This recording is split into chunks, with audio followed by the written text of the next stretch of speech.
결론부터 말씀을 드리면요. 대한항공 마일리지를 이용하셔서 왕복 노선을 예약하실 때 무료로 가는 여정이나 아니면 오는 여정에다가 여러분께서 스탑오버 여행을 추가하시는 거예요. 그러니까 예를 들어서 돌아오는 노선이라고 가정할게요. 최종 목적지에서 보통은 인천으로 직항으로 오시잖아요.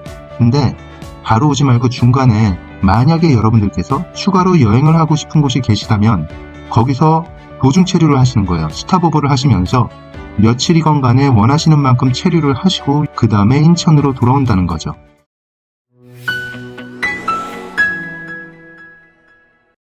제가 마일리지 사용하는 방법에 대한 영상을 많이 올렸는데 제가 올린 마일리지 관련 영상들은 대부분 아시아나 항공에 대한 것이었어요. 대한항공은 사실상 거의 없습니다.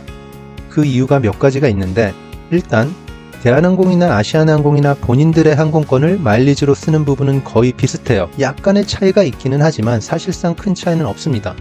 그런데 대한항공 같은 경우는 항공연합의 마일리지 항공권을 사용하는 데 있어서 소비자에게 상당히 불리하게 되어 있는 구조입니다. 이 부분은 제가 다른 영상에서도 항상 얘기하지만 아시아나가 훨씬 더 우리 소비자들에게 유리하게 되어 있는 구조예요.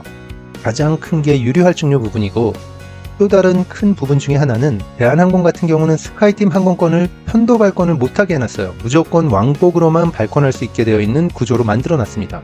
말도 안 되는 거죠. 물론 제가 전 세계 항공사들을 다 알지는 못합니다.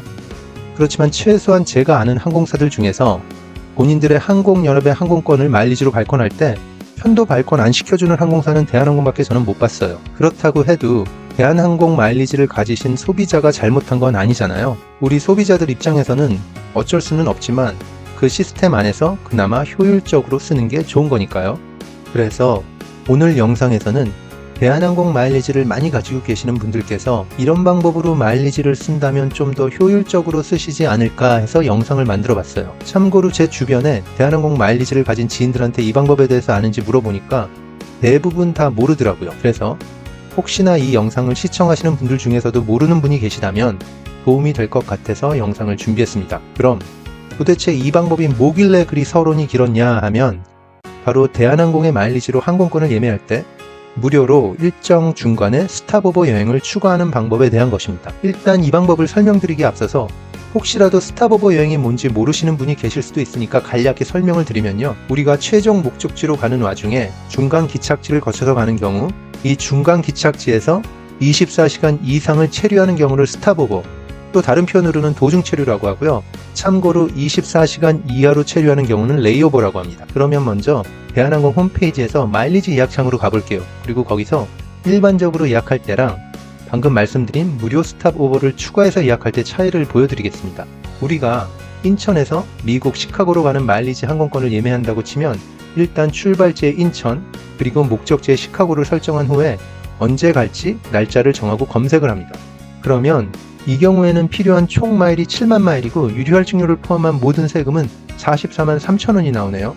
그리고 어떤 연휴에선지 만약에 여러분들께서 미국 갈 때 목적지랑 한국으로 돌아올 때 출발지가 다른 경우에는 이와 같이 다구간을 설정한 다음에 다구간 항공권으로 발권하시면 돼요. 이런 경우도 있습니다. 이렇게 시카고로 들어갔다가 시카고에서 나오지 않고 시애틀에서 인천으로 들어오는 항공권 같은 경우는 총 마일 차감은 똑같이 7만 마일이고요. 세금은 아까보다 돌아올 때 거리가 살짝 줄어들어서 41만 2,200원으로 나오네요. 거리가 살짝 줄어들다 보니까 유료할증료가 조금 줄어든 겁니다. 이렇게 말씀드린 두 방법은 모두 대한항공의 마일리지 항공권을 예매한 거고요. 그러면 이제 아까 설명드린 무료 스탑오버 항공권을 검색해 볼 텐데요. 여러분들께서 스카이팀 여정에 클릭을 하시고요. 구간을 한 개 더 추가해서 중간에 시카고에서 시애틀로 가는 일정을 넣어보고 검색을 해보면요. 시카고로 들어갈 때랑 시애틀에서 나올 때의 항공권은 아까랑 동일한데 중간에 시카고에서 시애틀로 갈 때 델타 항공을 이용해서 가는 노선이 검색되었습니다. 그리고 이때 필요한 마일 같은 경우는 총 8만 마일에 세금은 아까보다 7,700원만 더 내면 되는 41만 9,900원이 나옵니다. 결국은 만 마일에다가 7,700원만 추가하면서 미국 내에서 이동하는 항공권을 추가한 셈인 거죠. 그러면 결국 아까보다 더 많은 마일리지를 내니까 만 마일, 그게 그거 아니냐라고 생각하시면 일단 대한항공 마일리지로 만 마일만 내시고서는 미국 내 편도 항공권을 예약하실 수가 없습니다. 여기 스카이팀 마일리지 공제 차트를 보시면요. 북미 지역에서 북미 지역으로 이동할 때 왕복 기준 2만 5천 마일이 필요하다고 나와 있죠. 그러면 또 여러분들 중에서 편도로 생각하면 12,500마일이 필요한 거니까 트래블션이 설명한 방법은 고작 2,500마일만 들 쓰는 거 아니냐 라고 생각하시는 분들도 계실 수가 있어요. 근데 그게 아니라 아시다시피 대한항공 같은 경우는 제휴항공사의 마일리지 항공권은 편도 발권을 못하게 해놨습니다. 무조건 왕복 발권만 해야 되는 구조로 만들어놨어요.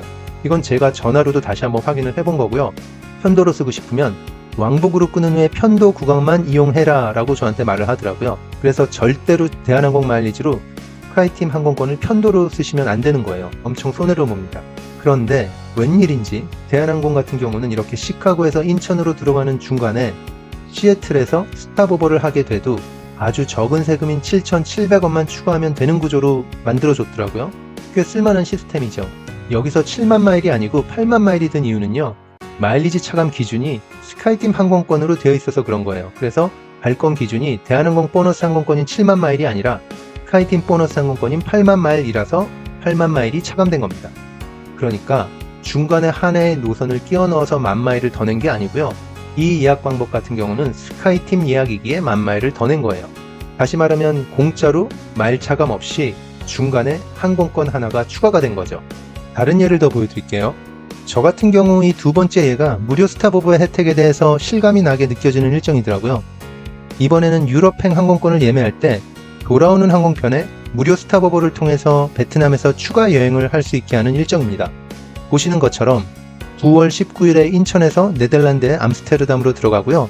대략 20일가량을 유럽에서 보낸 다음에 파리에서 베트남 호치민으로 들어갑니다. 대한항공의 장점 중에 하나가 오픈조가 된다는 거예요.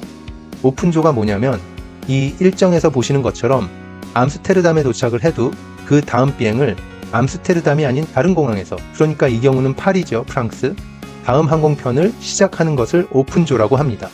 이게 특히 유럽 여행을 계획할 때는 아주 유용하게 쓰실 수 있어요. 그러니까 꼭 참고하시기 바랍니다. 그리고 호치민에서는 대략 일주일 정도를 머물고요.